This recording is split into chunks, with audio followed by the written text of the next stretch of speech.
have a new North American champion. We are live, man.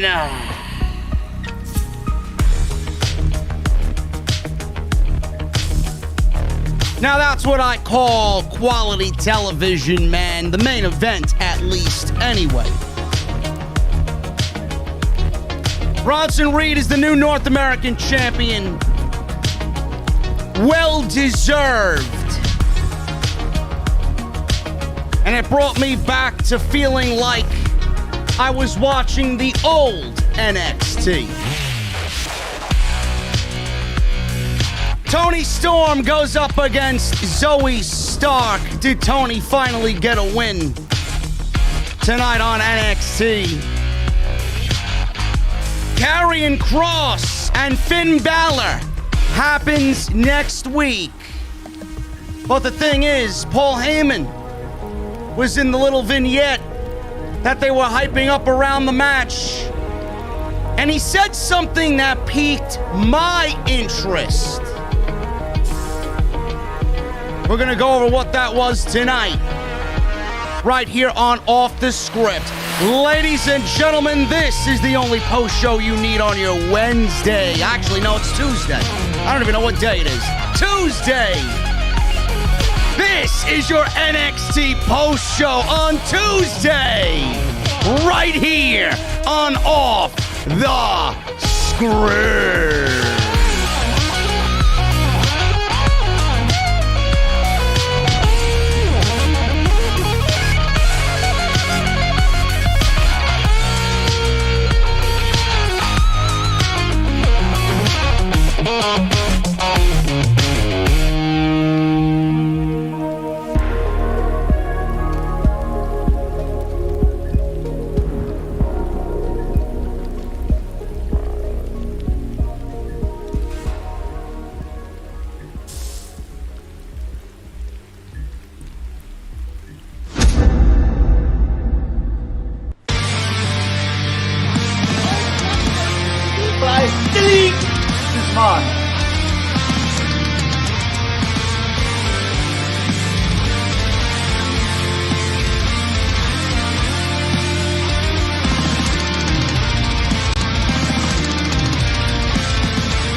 What is going on, guys? Thank you so very much for joining me right here on your Tuesday, May 18th, 2021. This is your NXT post show right here on Off the Script. I'm your host, JD, from New York, and we have a new North American champion, and his name is the colossal Bronson Reed. I love it, man. I absolutely love it. Bronson Reed, if you guys have been watching NXT, Bronson Reed has worked his ass off for the better part of 2 years. I remember when WWE was still doing NXT out of the Full Sail University Arena. And I remember when it was still 1 hour on the WWE Network.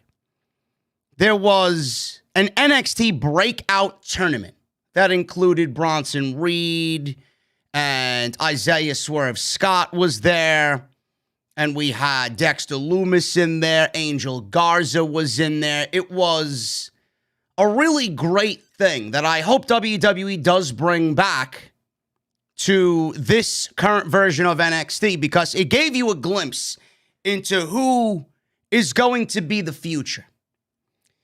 And Bronson Reed, ever since that tournament, he was one of those guys that I really did keep an eye on. I'm like, this guy's got something. This guy's got something. He was obviously not as good then as he is now, but that goes without saying. I mean, he worked his ass off. Obviously, you work your ass off at your craft in 2 years, especially coming out of that particular time period in NXT. Obviously, you're going to be better. But with Bronson Reed, I saw he had it. I liked a lot of people coming out of that tournament, man. Cameron Grimes was in that tournament as well. That tournament was really a stepping stone for a lot of people. And you see where they are now. All of them are on NXT. All of them are on weekly television. And it's a great thing to see. It's one of the best things about watching professional wrestling, man. You get to see people get an opportunity. You get to see people grow. That's why I said I would love if WWE, if they were willing to do that again, I'd be definitely open to seeing some people that have not gotten an opportunity on NXT be given that opportunity to show what they got, give us an 8-man tournament. Who's the next breakout star in NXT? It works wonders, man. Tournaments are a great thing. Tournaments are my cup of coffee, man. Tournaments are a great way to build up talent and get the fans interested in talent and win. Get that momentum through wins, consistency. It's a great way to build a new star. Bronson Reed had it coming out of that tournament, man. He had the size, he had the ability, he moved well, he had a great look. And now, 2 years fast forward, he's been getting opportunities at the North American Championship. He had a great match with Johnny Gargano at TakeOver WrestleMania weekend. That was one of the best matches of the entire WrestleMania weekend, if you ask me. I thought the match was great. And then here we are tonight in a steel cage match, and Bronson Reed, I just had a feeling that a big win was on his horizon. If he didn't win, I would be worried about where he would be going. If he didn't win, he'd be stuck in the mid-card void with not much else to do. Bronson Reed winning and Bronson Reed being built up consistently as he has been is a classic take on old school NXT, the NXT that we fell in love with. If you watch the way Bronson Reed has been built up and cradled, and the big word I'm going to use here is protected. Bronson Reed has been protected immensely on NXT to a point where Jesse made a good point to me when he was texting me during the show. He said, it looks like, and I agree with him 100%, it looks like Bronson Reed is a Triple H project and has been since day one, just based off the way he's been booked. He's never been booked to look weak. He's never been booked to look like a geek or a loser. Bronson Reed has always been booked strong. He's always been booked consistently. He's always been booked to a point where he could lose a match and not really fall off the wagon for a little bit. He'd be right there. It wouldn't be that big of a deal. It's not bulletproof type booking, but a loss was not going to damage him.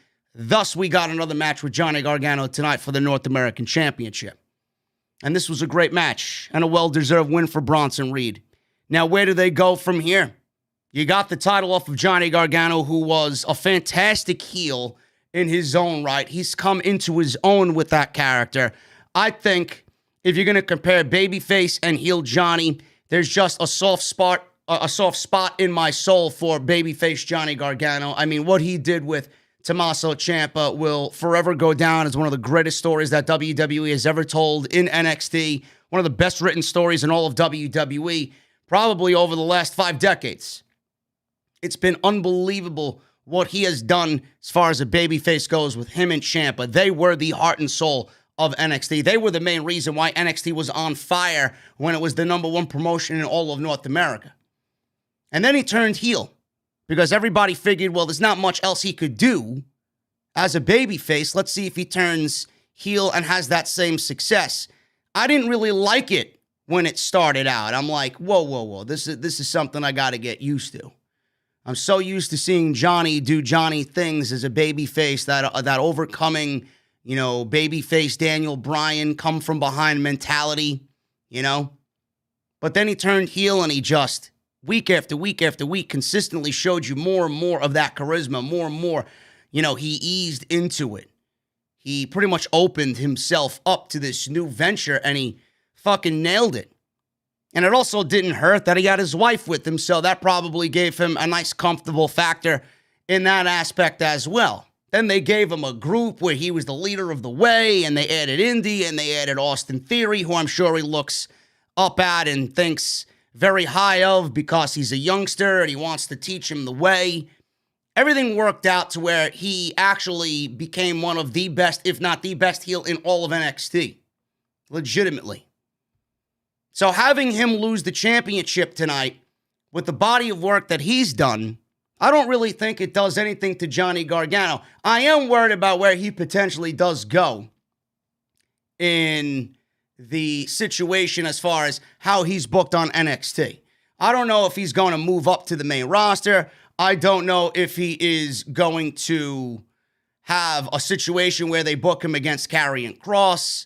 I don't really think that is the best thing for him right now, going up against Karrion Kross. We'll talk about that a little bit later when we talk about the match, but I don't think Johnny Gargano versus Karrion Kross is a match that I would be interested in seeing.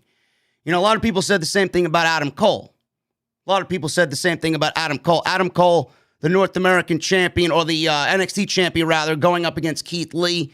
And everybody was like, well, what if they do Adam Cole versus Karrion Kross? That wasn't the right booking decision then when they gave Keith Lee both of those championships. The only way that it would have made sense is if Keith Lee was the one to take both championships and then lose one of those championships to Karrion Kross. Adam Cole was never going to be looked at as a legitimate threat just based off his size to Karrion Kross. You shouldn't be booking people like that against Karrion Kross. That's why I'm not excited, but I'm excited at the same time about Finn Balor and Karrion Kross. The match was fine at TakeOver, but I don't think anybody's watching this match next week thinking that Finn Balor stands a chance at all against Kross.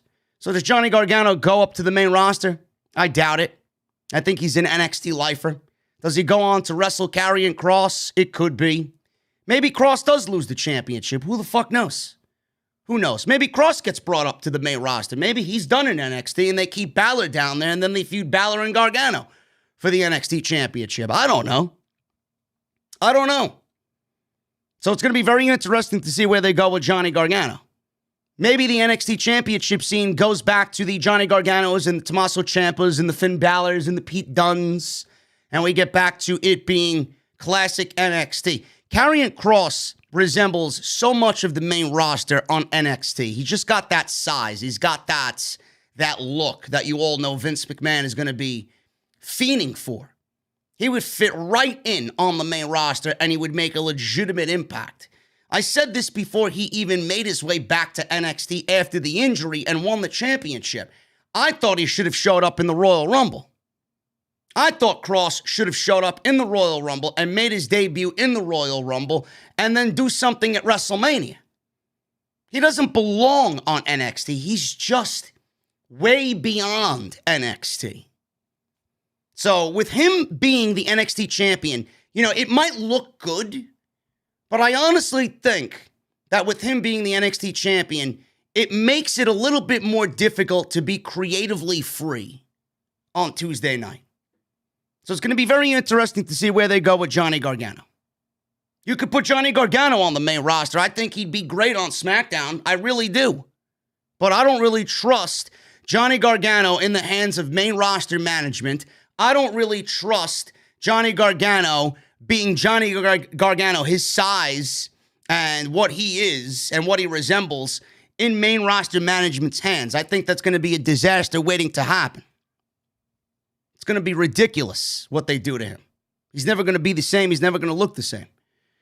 But with Johnny Gargano, I think it's safe to say he's going to be in NXT. It's a little unpredictable where he's going to be fitting in at this point in time. Bronson Reed, putting the championship on a babyface actually opens everything up quite nicely.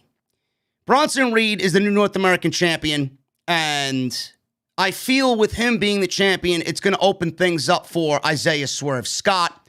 I think it's going to open things up for Pete Dunne. I think it's going to open up things for guys like that. Santos Escobar as well. I think he's done with the Cruiserweight Championship. Bronson Reed already has a nice line of opponents and feuds waiting for him as the babyface North American champion.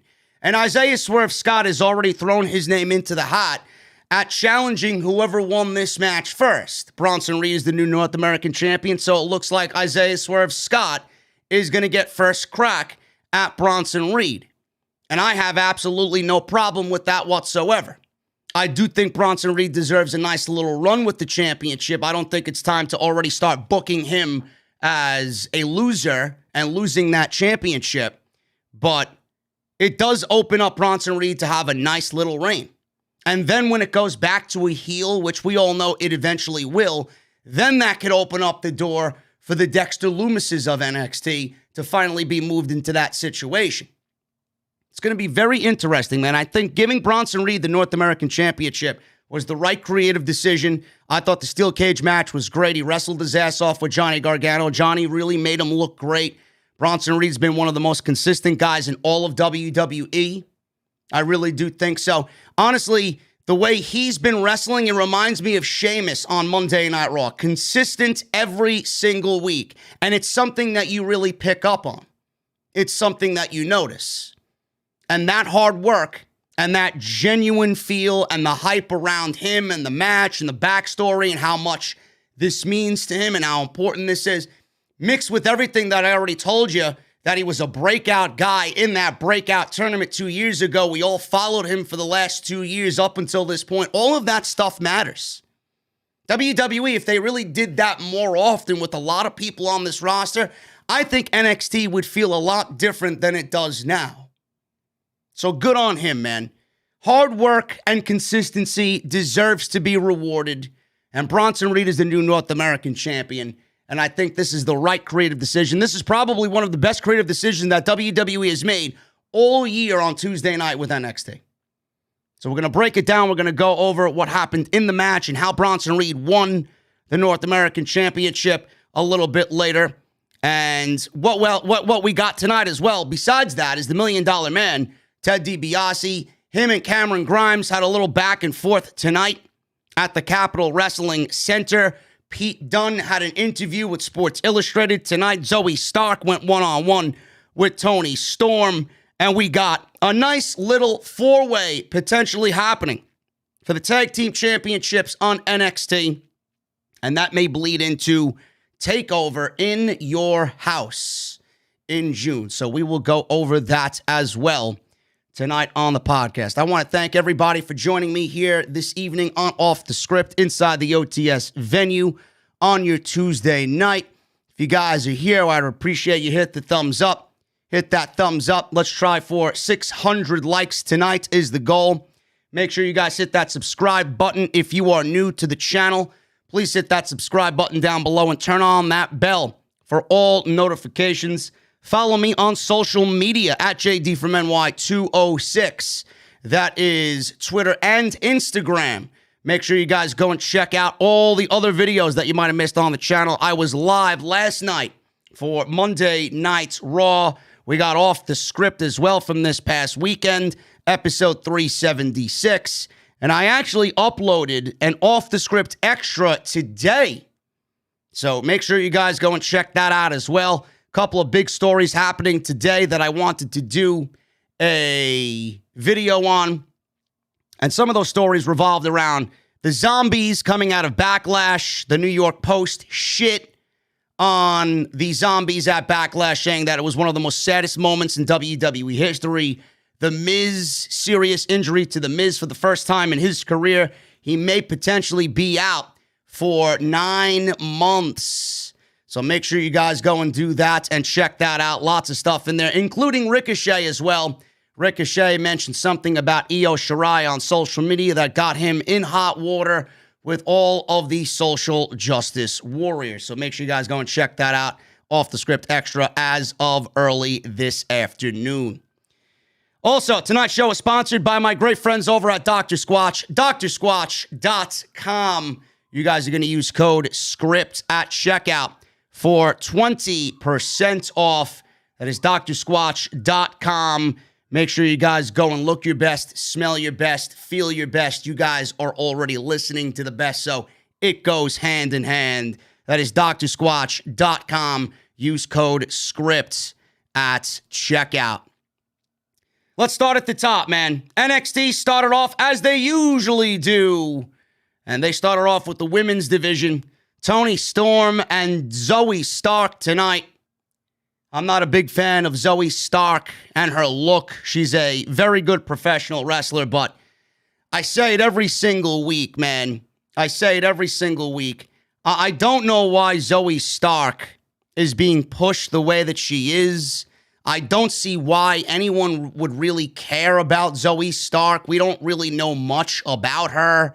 All we see is that she has caught the eye of somebody in WWE management, and she's been given more opportunities, just as much opportunity as a lot of the regulars in that division.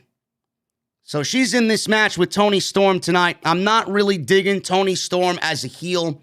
I think Toni Storm obviously works better as a babyface, but that's just my personal opinion. She's been on somewhat of a losing streak as of late. Toni Storm was looking to get some redemption tonight, and she actually defeated Zoe Stark on NXT tonight with a beautiful move. I don't know what the hell it was, but man, oh man, did it really catch my eye. It was almost like a modified DDT of sorts. Toni Storm really finished Zoe Stark off in a really impressive fashion. So Storm was taking her time working on Stark. She was working that heel style, and she was in control. Stark was able to kick out of some high offense moves by Toni Storm. She fought back, countering Storm with the backslide out of nowhere, trying to get a quick pinfall. Stark with a kick to Storm, kicked Storm off of her feet, landing both on their back from a double down. And Storm bumped, and she was trying to come back from Zoe Stark's small amount of offense. Stark fought back when Storm was once again in control. There was a cool counter where Stark blocked a Storm Zero with a Hurricanrana. Storm then countered Stark, and Storm rocked Stark with a suplex. Storm Zero was hit by Toni Storm, and Zoe kicked out of the Storm Zero, beautifully executed by Toni. Then we got some crazy move that I told you about just a few moments ago. Not sure what it was or how to describe it. I'm just going to say it was a float over DDT of sorts by Toni. She really pulled it out of her back pocket. And then Storm covered Stark for the 1, 2, 3. And that was pretty much it. Decent little match to open the show. And Toni Storm gets her victory back over Zoe Stark. Where Toni goes, I don't know, man. It seems like Toni Storm is in the middle of nothing right now. So I don't know where she really goes moving on into the NXT women's division. After the match was over, Frankie Monet came out. And I hate this gimmick more and more every single week. Frankie Monet, she hasn't even wrestled yet. And I hate the gimmick already. Frankie Monet came out holding her dog. We finally got a name for this fucking dog. The dog's name is Presley. The dog's name is Presley. So, cool counter. Actually, no. Frankie Monet holding her dog Presley. She came out after the stage, and she pointed to the stage, and all it said was, in-ring debut next week. So we got Frankie Monet debuting next week in the ring. Hopefully she could back up this terrible gimmick in the ring and make it look a little bit better, because I'm not liking what I see at all right now. I've been pinpointing this for the last couple of weeks, and now with The Miz possibly being out, and The Miz being out for up to 9 months, John Morrison's going to be by himself on the main roster. I don't know what they do with John Morrison. The guy's too talented to just see waste away on Monday night. John Morrison could easily be an upper mid-card guy, main event guy. And I was thinking, and I said this a couple of weeks ago, I might have said it even last week, Frankie Monet, Taya Valkyrie, whatever you want to call her, she is absolutely TV ready. She's TV ready. She's been TV ready. I don't even think she belongs in NXT. And the only reason why Frankie Monet is in NXT is because of their women's division. That's the only reason why she's there. WWE wants to continue to grow that women's division. So with her being in NXT, I think it's actually taking away from what could potentially be a great pairing, a great power couple for John Morrison and Frankie Monet on the main roster. You book them to be as charismatic as they could be, have them play off their real life personalities, but give them a little dash of seriousness. That's what I would do. I think that would be a great power couple on Monday Night Raw. It would give John Morrison exactly what he needs to maybe move up in the ranks on Monday Night Raw while The Miz is absent. Maybe The Miz, when he comes back, he could see all the success John Morrison has had without him being in his corner, and then you could eventually get them to feud. Upon The Miz coming back, Miz could be back to his old heel baby face, or his old heel persona. Meanwhile, John Morrison goes on to be a big baby face. If you want Maurice to come back, Maurice could be in The Miz's corner. They could have a mixed tag team match of sorts when they come back. Maybe culminate that feud in a mixed tag team match. I think that would be great.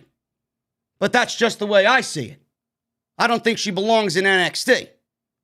So hopefully she could back up a lot in the ring to make me feel a little bit better about this gimmick, but I'm not feeling it right now at all. I'm really not feeling it whatsoever. Cameron Grimes. Good old Cameron Grimes. He was shown arriving in the parking lot. Cameron Grimes!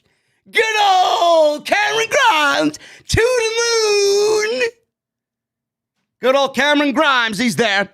He arrived in the parking lot earlier today. He tossed his keys to Jake Atlas and told Jake Atlas to park his car. Atlas gave him the keys back and said, listen, WWE Hall of Famer Ted DiBiase is the only one with a parking spot up front. So this caused all the other people standing around with Jake Atlas to start laughing. They thought he was funny. Grimes says Atlas probably thought that was funny, but what he really will find funny is when he beats his ass later in the ring tonight. Cameron Grimes then sarcastically throws Jake Atlas a $100 bill and goodbye, laughs, and he walks off. We got Indy Hartwell and Candice LeRae. They are at the spa getting massages, getting facials. Dexter Lumis is the one massaging Indy's head, but she can't see it because her face is wrapped and she's got cucumbers over her eyeballs. They start talking about how Dexter Lumis is a creepy loser who just stares at Indy every time he sees her. Dexter is a creepy loser, just like some of the people in the goddamn fucking chat who don't learn their lesson. Indy thanks Candice for helping her see the truth about Lumis. Lumis is all sad once he hears them talking shit about him, and he stops massaging Indy's head and walks off all sad and dejected. So Indy Hartwell and Dexter Lumis, you know, I don't really get why they're doing what they're doing, but this was not the end of the Index storyline. So I don't know what's going on here, but we will find out more because they had a little back and forth, did Indy and Candice, inside the massage parlor. And it was a situation where she may end up, Indy, back in the arms of Dexter Lumis. Moving on with the next part of the show, we got Finn Balor and Karrion Kross. This was a prime target preview of their championship match going into next week's NXT TV taping. So we got a video that featured Kross and Balor watching their TakeOver Stand and Deliver match, plus new comments from each competitor. I didn't take notes on what each guy said. It was just a culmination of everything that we've heard up until this point. The video also featured comments from former UFC commentator Jimmy Smith. He was billed as an NXT analyst here, Pat McAfee, and one of the people that was interviewed here about this match, and I don't know why, but it raises a very important question. Paul Heyman was one of the guys who was breaking this thing down and giving them an opinion on Karrion Kross and Finn Balor. Now, as far as Paul Heyman being involved in this, it may end up being nothing. It may end up being nothing at all. But as far as Paul Heyman is concerned, I find it funny that he was involved here because I mentioned Finn Balor not even last week. It was probably the last 2 weeks on what I would do with Finn Balor because I feel like Finn Balor is inevitably going to lose. And after he loses to Karrion Kross in this rematch for the NXT Championship, where exactly is Finn Balor going to go? So with Paul Heyman there, it really made me think back to what I said. Paul Heyman said, and I quote, "Everybody is going to be paying attention to this match, and even your tribal chief, Roman Reigns, has a vested interest in this match." Who do I think is going to win? Normally, I'm in the business to give you spoilers instead of predictions, says Paul Heyman. But Paul Heyman said, "I can't really call it. It's too close to call." Now, the reason why I say this is a little bizarre and why I mentioned what I mentioned last week is because what I said last week is if Finn Balor loses this match, where does Finn Balor go next? Finn Balor, if he loses this match, when he loses this match, Finn Balor would fit like a glove on SmackDown the way he is now. Finn Balor versus Roman Reigns at SummerSlam for the Universal Championship. That's what I would do. That's what I would do at SummerSlam. Now, that's one of many options that WWE could do, but Finn Balor is one of the small group of people on that WWE roster that has held that Universal Championship. I think him going after Roman, going into SummerSlam and having Paul Heyman involved with everything regarding this, I think that makes for a great SummerSlam main event. And then Finn Balor on SmackDown, he could feud with literally anybody. You want to feud him against Kevin Owens, you want to feud him against Apollo, you want to throw him in there against Sammy, you want to throw him in there against legitimately anybody, really. I think it works wonders for Finn Balor. And plus we get that SummerSlam main event that you're not going to get from Drew McIntyre and Jinder Mahal, which is my predicted WWE Championship match going into SummerSlam. But I found it very weird that Paul Heyman was a part of this. And I wonder if it has anything to do with what I mentioned and Finn Balor moving up back to the main roster. Or maybe it's Karrion Kross. Maybe Balor wins the championship back and he stays on NXT and Karrion Kross is the one that gets called up. We don't know. I doubt that highly. I just don't see Karrion Kross losing. But stranger things have happened. So let me know what you guys think about that one down below. I thought this was a great video package. And this is exactly what all wrestling promotions should be doing. Monday Night Raw should really take a page out of AEW. Does it great every week. NXT does it. Get people invested in what's happening in the next weeks of television. WWE doesn't do that. They don't give you anything on Monday Night Raw until maybe 5 minutes before the show. So how are you going to get people's interest in that if nobody knows what's happening on the show? I thought this was fantastic. So we go back in the ring here. Cameron Grimes and Jake Atlas. This one was pretty academic. I thought Cameron Grimes was going to win, but damn, man, that Ted DiBiase caused Cameron Grimes to lose to Jake Atlas. Before the match, Cameron Grimes cut a promo on Ted DiBiase. Cameron Grimes threw it to the big screen where we seen old school footage of Ted DiBiase, and it was not good footage of Ted DiBiase. It was all losses. And Ted DiBiase taking Hulk Hogan big boots and Hulk Hogan big legs, and Ted DiBiase being slopped by Henry O. Godwin. We seen clips like that. It was all embarrassing clips of Ted DiBiase.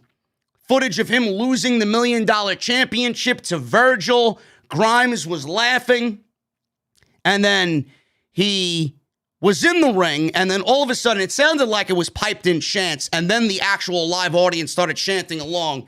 They grew angry, or Grimes grew angry at the crowd chanting DiBiase chants.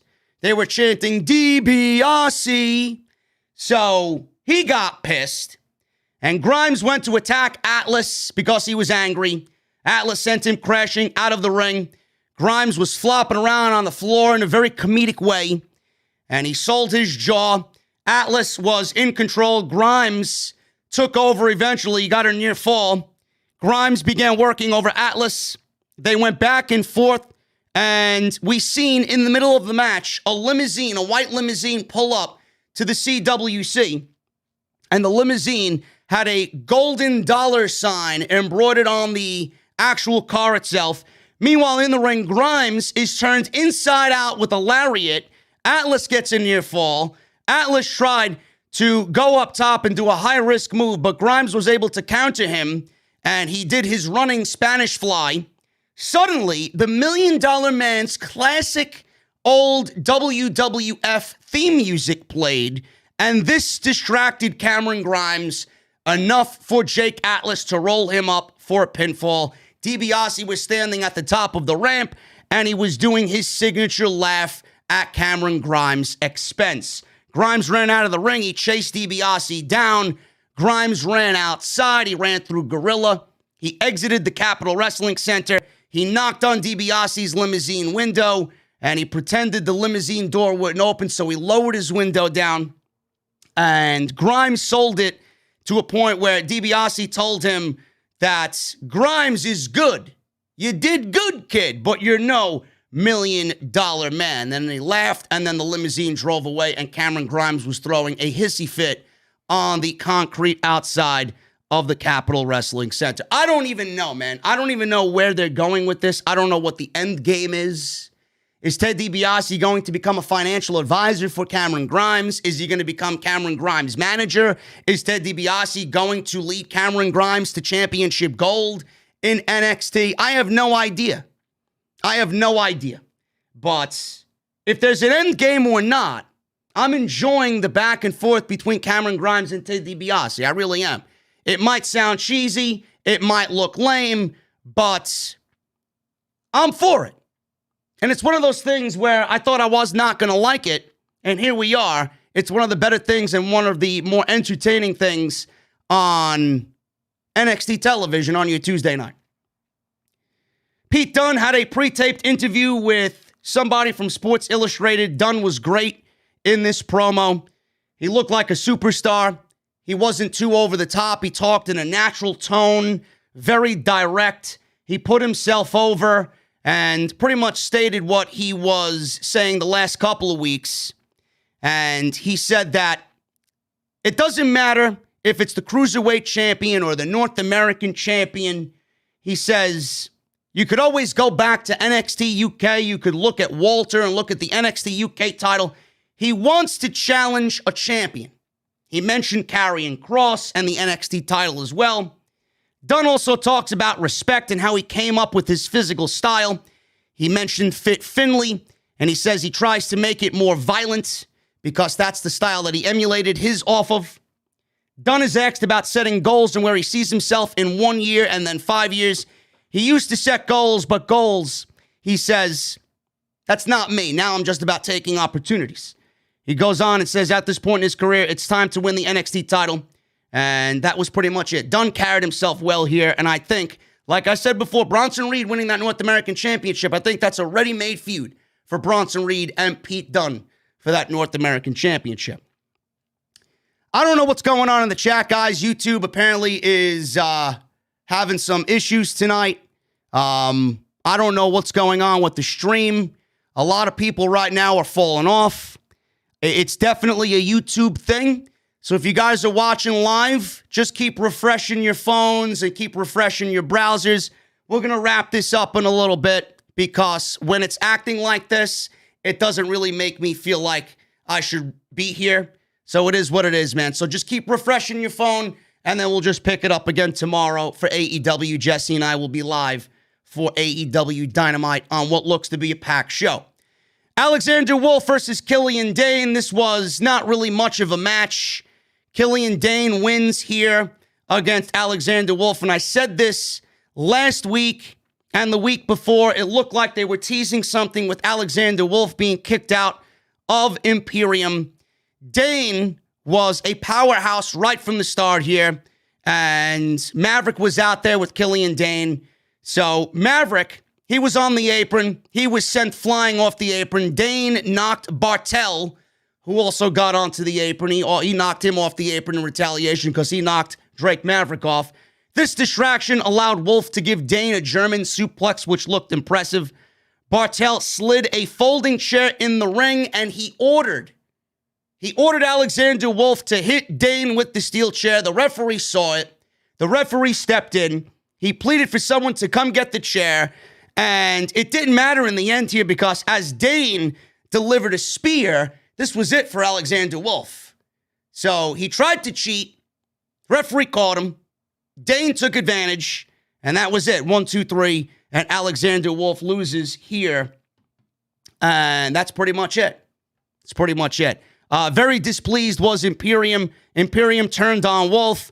Bartel and Eichner attacked Wolf. They jumped him. They tried to do the Imperium stance in the ring, and they beat him and laid him out. They did the Imperium bomb on Alexander Wolf, and that was pretty much it. Then they cut away as if it really didn't mean anything. So Alexander Wolf, he is kicked out of Imperium for not towing the line as far as what Walter demands from both Alexander Wolf and both guys in Imperium there, Marcel Bartel and Fabian Eichner. So he's gone. He's gone. Jesse just texted me. Apparently, it is a situation with YouTube. YouTube is down. YouTube down is trending. So YouTube being down is a worldwide trend, and we are going to truck through it, ladies and gentlemen. We are going to truck through it. If people fall off, it is what it is. It's not our fault, man. YouTube has crashed, and that is it. I'm doing my thing, and we're going to wrap this thing up. Everrise. They were backstage in a comedy segment. They interrupted, I should say, Raquel Gonzalez and Dakota Kai, who were having a promo backstage. Now, Dakota Kai and Raquel Gonzalez, they were talking about the possible little friction between them backstage last week that everybody picked up on. And Mercedes Martinez challenged Raquel Gonzalez last week, failed at capturing the NXT Women's Championship. And then Dakota Kai said, listen, it doesn't matter what happened last week. Stop trying to create trouble. We are good friends. That is what's going to happen. We are going to concentrate on Raquel's title reign, and we are going to go back after the NXT Women's Tag Team Championship. So stop trying to stir things up. So Raquel says she beat Mercedes like she said she would. They go on, and Kai says they will be going after the tag team titles. Everrise interrupts, and they plug their Saturday social media show, Everrise Live. Now, I don't know what's going on as far as Everrise Live. Is it a thing? I'm not really sure, but Everrise interrupted. They joke around with Gonzalez, and she slaps Matt Martel in the face. He spills his drink all over the place. Kai and Gonzalez walk off laughing. And then Kai says this little number, "Are you live now?" So it reminded me of when I start the show. Are we live? Apparently not anymore. YouTube is fucking things up. YouTube is fucking things up. Legado del Fantasma versus Tommaso Ciampa and Timothy Thatcher. This was probably the second best thing on tonight's show. This definitely had tag team title implications moving on into TakeOver in your house.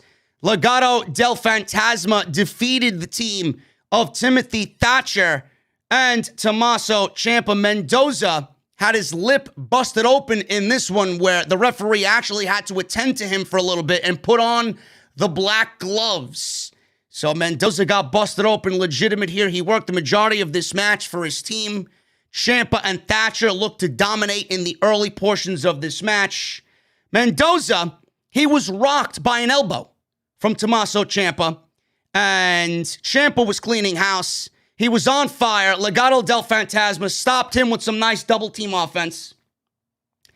And there was heat on Ciampa. That led to a hot tag. Thatcher turned to clean house. He and Ciampa pummeled Mr. Mendoza. He fought back, and the heels soon regained the advantage. Thatcher jumped in to make a save. Wilde with a flip dive after Thatcher made another save.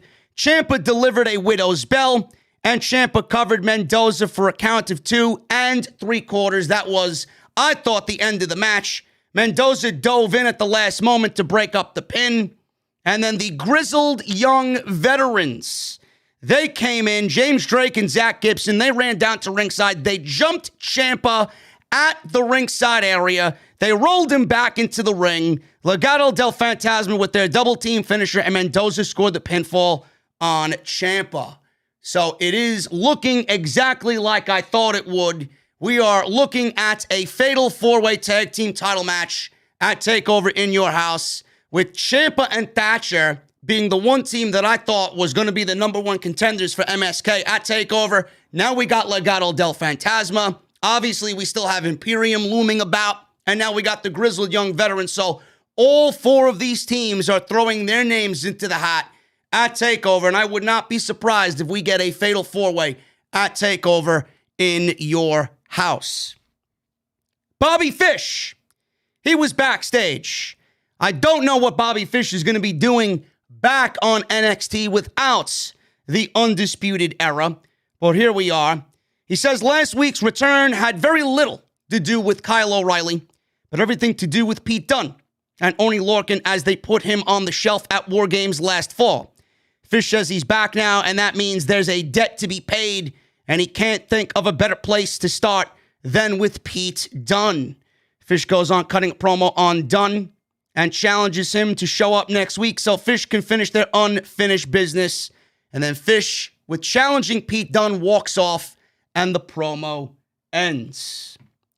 Indy Hartwell and Candice LeRae, they were finishing up their spa day. The employee comes in and says LeRae's credit card has been declined. So apparently they went to go pay. Candice LeRae couldn't pay for it because the card was not working. She called the credit card company, and there's some kind of issue with an unpaid expense. Then they think it's Austin Theory charging pizzas to the card, but the spa employee says it was some kind of charge to a florist about 3 weeks ago. She asks Candice if that rings a bell, and it doesn't, but clearly it does. So Indy is thinking about all of this in the background. She finally realized what had happened several weeks ago. So she said, so was it Shotzi and Ember who bought those flowers, or who got those flowers from Dexter Lumis? Was it Dexter Lumis who bought those flowers for Shotzi and Ember Moon, or were those flowers that I got from you pretending to just get rid of Dexter Lumis for me? So it was all a plan. It was all a complete ploy. Candice wanted nothing to do with Dexter Lumis and Indy Hartwell, so she bought the flowers and had them intentionally sent to Shotzi and Ember, pretending they came from Dexter, but they really didn't. So she thought that was going to anger Indy because Indy was into Dexter, Dexter was into Indy, and if Indy found out that Dexter was sending flowers to other women, then she would be pissed at him and want nothing to do with him. So it was a smart plan. It was a smart plan by Candice LeRae, but it blew up in her face. Indy went on to say, he still loves me. He still loves me. Indy runs away, yelling about how Dexter still loves her.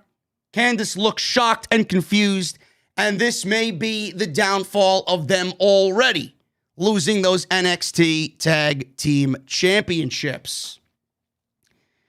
Aaliyah versus Sarray. This was obviously a squash match for Sarray. Sarray wins here pretty easily and pretty decisively. Sarray pinned Aaliyah clean. The streak on this show of Sarray winning continues. So it is what it is. And I still think she's just utterly boring, man. I really do. I think she's utterly boring. There's nothing about her that I find appealing at all. Maybe she grows on me. Maybe they Americanize her like they did EO, but I'm not seeing anything in Sarray right now at all. To me, she's just another Joshi, and that's it. It's pretty much what it is. Hit Row. We got Ashante Theodonis. I'm just going to call him Ashante Adonis. Ashante Theodonis. And Top Dollar. There with B-Fab and Isaiah Swerve Scott. They defeated Tony Nese and Arya Davari. This was also a squash match just to pretty much build up Hit Row. Nese and Davari bumped in this thing like crazy for Top Dollar. Hit Row making out like bandits here, man. They look like $1 million. Top Dollar, I'll tell you what, man. His size is impressive. But he is still green. You can tell that he still has a long way to go. He moves like somebody that's still in the middle of training and should not be in the ring. And the reason why I came to that conclusion is no matter how good he looks physically and how tall he is and how much of a big guy he is, I seen him throw a short arm clothesline in the middle of the ring. It looked like a short arm clothesline that's coming from somebody that is still in the beginning stages of his training at the Performance Center. And he's only there because he's got an incredible presence to him, and he brings that presence to the hit, what the fuck are they called? Hit Row. I was going to call them the Hit Squad. Hit Row. So they won, and they beat Tony Nese and Arya Davari. Top Dollar with an FU into a brain buster. That did look good. And then Top Dollar covered Davari for the pinfall. Adonis, he looks good. He moves around in the ring pretty well. He's been on 205 Live a lot. So I have no problems with him. I know he's going to come along quite nicely, but it's Top Dollar that I'm worried about. He needs to come along. I think they could make a great pairing in the tag team division, but they're, like I said last week, they're only there to enhance Isaiah Swerve Scott. That's pretty much it. Hit Row cut a promo after the match, and they were talking about the North American Championship, and whoever wins this match, Isaiah Swerve Scott is coming for them immediately. Bronson Reed and Johnny Gargano for the North American Championship. This was in a steel cage match, and this was your main event. Gargano, right from the jump, he rushed out of the cage as the bell rang. He tried to escape immediately. Reed stopped his exit and began to just cut down Gargano. Reed repeatedly threw Gargano into the fence of the steel cage. Gargano at one point dodged a charge. He went for his signature slingshot. Gargano's feet caught in the ropes in the cage, allowing Reed to give Gargano a draping DDT. Gargano then springboarded off the top rope for a moonsault on Reed. Moments later, Reed caught Gargano with another springboard, and Reed planted Gargano with a Death Valley driver. Reed was tripped up, and he crotched himself on the top rope. We had a situation here where the knee of Bronson Reed was the focus of Johnny Gargano's offense and the focus of Johnny Gargano's attack. So Austin Theory was at ringside. He had a number of shenanigans on the outside. And as usual, steel cage matches always become a handicap match at some point. So he reached inside the cage to give Gargano a hand at one point. Theory tried to help Gargano escape the cage. Reed, in turn, grabbed Gargano by the feet, and they had a human tug of war with Gargano at one point. Theory went for a spot where he tried to slam the cage door on the babyface. Reed turned, and he turned the tables on Austin Theory, and he slammed the door right in Theory's face. So we got both Gargano and Bronson Reed down in the last couple of minutes of this thing. Reed countered one final beat. He went crawling for the door. Theory this time was successful doing the steel cage door into his face, and he slammed the cage door on Reed's head, so it looked like Bronson Reed was in serious trouble here. Gargano delivered one final beat, and Bronson Reed kicked out. Gargano attempts to climb over Reed and jump out of the cage, but Gargano instead takes a super power bomb off the top rope. Theory again tries to interfere. He climbed up the cage. Reed was swatting him away, or at least trying to. Reed then closes the cage door. Gargano cannot escape.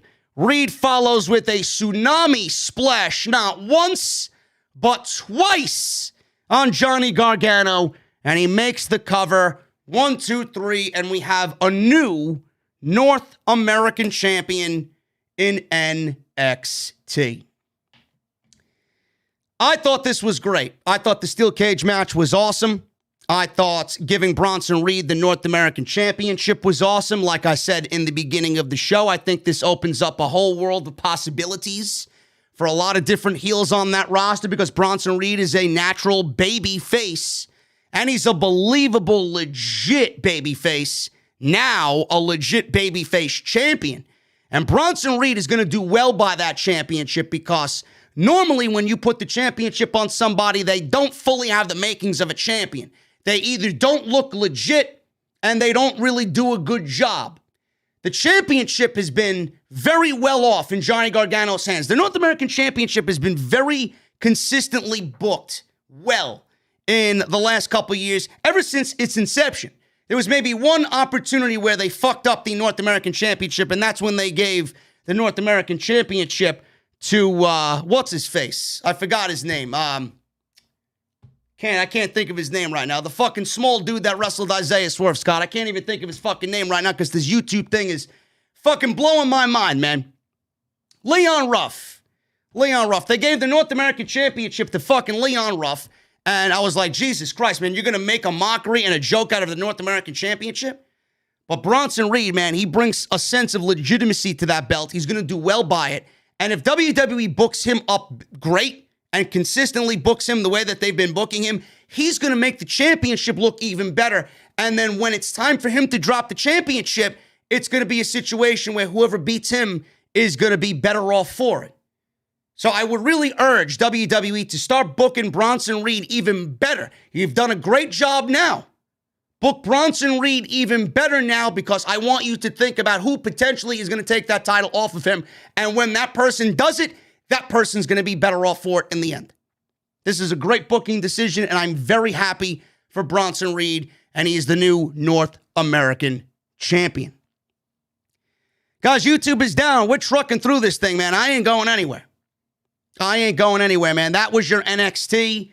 That was your breakdown of tonight's show. If you enjoyed it and are still here, I would please hope that you hit the thumbs up. Hit that thumbs up down below. Turn on the bell for all notifications. Hit that subscribe button if you're still here, even through the YouTube blackout. We got some super chats to go over, man. I ain't going anywhere. We're going to read through these, and then we're going to call it a night. And hopefully things are a little bit better tomorrow night for AEW and the Dynamite post show right here on Off the Script. Make sure you guys go and check out all the other videos that you might have seen on the channel. We got some Off the Script extra that went up today, early this morning. Make sure you guys go check out Monday Night Raw from last night. And make sure you guys go check out Off the Script from this past weekend, episode 376 of the flagship podcast. Eddie Hazard with a $4.99 super chat. I might get called a goon for this, but tonight's main event really did remind me of the NXT of old. Minus Morrow, of course. Congrats to Bronson. You and I both thought the same thing, Eddie. I thought it was a very good match, and it did remind me of what we all loved about the old NXT, for sure. Tenario128 with a $5 super chat. Do you think Raquel Gonzalez is overrated? And also, do you like Nickelback? Who the fuck listens to Nickelback, bro? Seriously. And do I think Raquel Gonzalez is overrated? No. I don't think we've seen enough of her to say she's overrated. I want to see more of her, and then I'll assess that question a couple of months down the line. But she did have a great match with Io, but I think that goes without saying. Anybody could have a great match with Io. Brad Pie with a $2 super chat. Who will win a rap battle? John Cena versus Eminem. Brad, you have the dumbest fucking questions in the goddamn chat, bro. I'm gonna go John Cena just to piss Jesse off. Tenario128 with another $5 super chat. Hey, JD, just trolling with the last question. Are you a fan of the Saw series? No. I am not. Ty Sloan, $1.99. Since you're from New York, who's better, Biggie or Jay-Z? Biggie. Danny Fox with a $1.99 super chat. Keep up the great work, man. Affirmative, Danny Fox. Thank you, brother. King Prell with a $1.99 super chat. Has there been a face versus face classic story in WWE?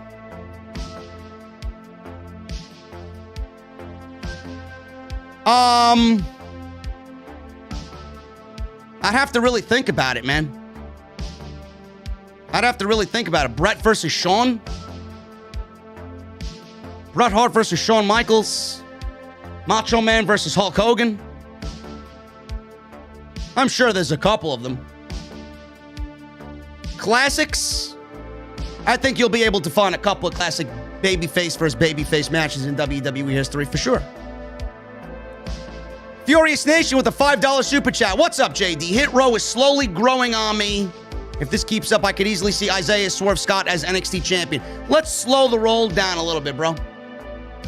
Let's start off with the North American Championship, and then we'll start thinking about bigger and better things for Isaiah Swerve Scott. But I'm glad they're slowly growing on you. I think they got the makeup to be a great group in NXT. I think they got a long way to go. But I think right now, from what I see, I think it's great. I think they carry themselves with confidence and cockiness, and that's exactly what I want out of a heel faction. And this is a great spot to be in if you're Swerve, man. It really is. A lot of people were wondering what's going to happen to him in NXT. Is he just going to be another cut from the same cloth as everybody else? And he's looking great. I'm glad they finally gave him a character and a bunch of people to just kind of fill in those supporting player roles around him to make him look good. Raging Girl Gamer with a $24.99 super chat. Thank you, Rage. Charlotte Flair is greater than Toni Storm.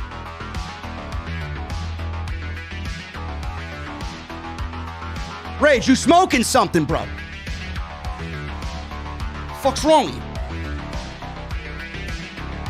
Unbelievable. What type of fucking comment is that? Thank you, Rage. I appreciate you. We're going to be sending your koozie out, and Dayron apparently didn't get his fucking koozie either. I got to send both of you guys koozies out. So look forward to that. Furious Nation with a $5 super chat. I like Saray, but man, does she need to follow Io Shirai's footsteps and turn heel. You're already turning her heel, man. She's got no fucking character. She's boring. She's hashtag just another Joshi. Kenley Pierre with the $4.99 super chat. JD, what do you think of Sasha possibly working with Alexa? That's a rumor I heard. Oh, God. If that is the case, hopefully it stays a fucking rumor. Sasha and Alexa working together, man, that's a downgrade for Sasha.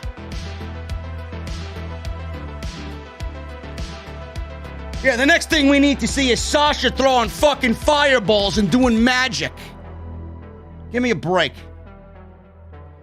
Coil Phoenix with a $20 super chat. The OTS Extra was awesome, and I got to see the spot where Priest landed wrong on The Miz, and you can tell it was nasty. I hope The Miz isn't well liked. Well, I know The Miz isn't well liked, but I really do hope it's not that bad and he recovers quickly. Listen, Coil, thank you for the $20, number one. Number two, I do remember the spot. I didn't really go back and look at how Miz got hurt, but I know the spot that was being talked about. I don't want The Miz or anybody for that matter to be hurt and be out and miss work, but I need to think positively about this for fans and The Miz. The Miz is a tired act. I think Miz being away is going to be a good thing. I want him to use this time away to be better. The time away is going to do him good from the WWE audience. It really is. It's going to be better for him. It's going to be better for us. It's going to be better for John Morrison. The act was stale. The comedy was cheesy. Everything that he did was pick up the remote and change the channel worthy. If this helps John Morrison, this is a good thing. It really is. Furious Nation with another $5 super chat. I like Karrion Kross as well, but I feel like Kross as NXT champion does a lot of harm to NXT. He doesn't need NXT or the title and should be on Raw. Be careful what you wish for, bro. Raw is the show that devours careers. You go to Raw, you go to the land of the dead. Nobody wants to be on Raw, no matter how much they say they're enjoying themselves. Ty Sloan with a $1.99 super chat. Jack Black, Robin Williams, Kevin Hart, or Adam Sandler? I'm going to go with Adam Sandler. That's just me. Trilogy Taylor with a $5 super chat. YouTube is terrible tonight, but I love the OTS family. I'm sorry, man. I can't help that. It's nights like tonight, man, where I just got to truck on through. You guys will get the podcast after it publishes. You could go back and watch it when it hits the channel, man. I don't know what to tell you. I can't stop. If there's a problem, I got to keep going. We'll worry about it later. Appreciate the $5, man. Day Run, I got your email, bro. $2 super chat. JD, I've been checking my mailbox daily. Still no prize. We're going to send you another one, bro. We're going to send you another one. Tenarioff with a $5 super chat. Who in NXT is overlooked? Dakota Kai.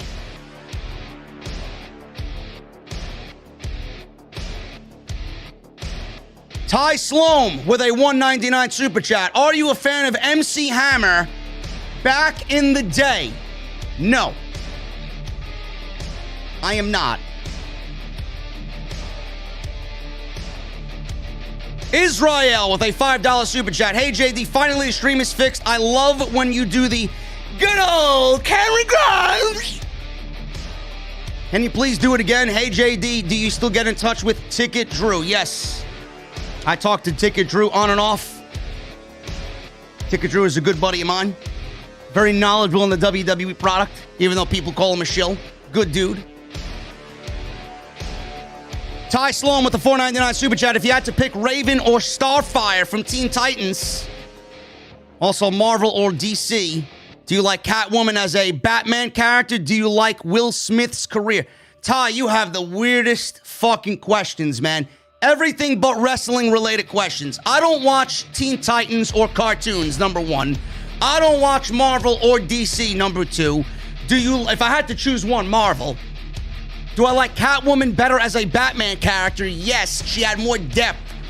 And do you like Will Smith's career? Yes, my favorite Will Smith movie is, the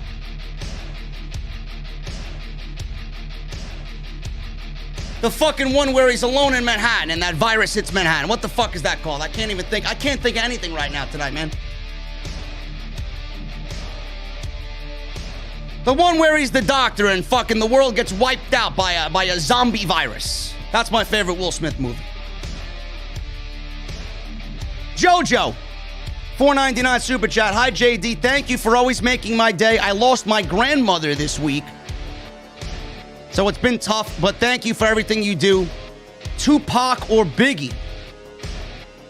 What's with the rap questions today, man? Does it look like I listen to rap? Tupac. Darius with a $1.99 super chat. Are you getting on Twitch tonight, bro? No, I am not. Maybe tomorrow. Maybe we'll stream some Destiny. Maybe we'll grind some Iron Banner on Destiny 2.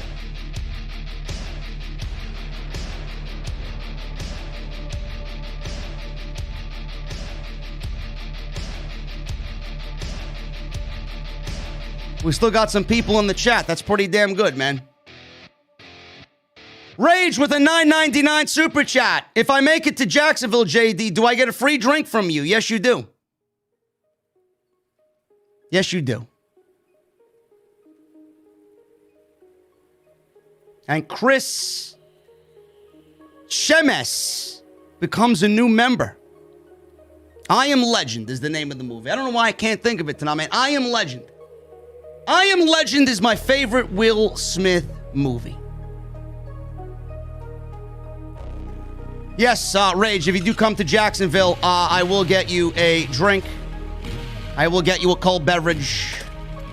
No doubt about it, man. All right, guys, we're about to get the hell out of here, man. What a night it was. I did my best. I got to cut it short because YouTube was down and it was trending worldwide. #1 for about 45 minutes for the duration of this podcast, man. But I appreciate you guys. We got another one. Look at this. We got some super chats coming on in here, man. Deshaun Turner with a $5 super chat. Married with Children, Home Improvement, or Seinfeld? Oh, that's a good one, man. Those are 3 of my all-time favorite shows, man. I'm going to have to go with Married with Children. Ty Sloan, Kratos vs. Superman. Also, Kratos vs. Hulk. Kratos. On both. Furious Nation with a $5 super chat. By the way, I agree with your tweet the other day about Pat McAfee making Michael Cole better. Yes, we'll talk about that on SmackDown. And then Rage with another $9.99 super chat. Tell Jesse to make that drink for me since it's free. Well, listen, don't think he's getting away scot-free. If I'm buying you a drink, Jesse's buying you a drink too. All right, guys, we're getting out of here, man. I'm going to actually jump on Destiny now and start grinding and getting ready for Saturday's raid, which I will be streaming on Twitch. The Vault of Glass returns. Thank you guys for sticking with me through this fucking horrendous night of YouTube, man. I appreciate every single one of you. Follow the Twitter handles, man, at JD from NY206 on Twitter and Instagram. Hit that subscribe button down below. Turn on the bell for all notifications. And please hit that thumbs up down below as well. Helps out the video in a big, big way. I got my cold beverage, man.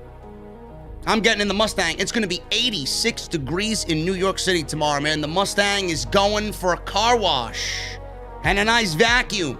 But what I want from you guys is 2 things. #1, I want those guitar emojis in the chat. And #2, I want that music you're listening to on max. I'm hitting the highway. And I'll see you guys tomorrow with Jesse live right here. Hopefully no problems with YouTube for the AEW Dynamite post show on OTS. I'll see you guys later.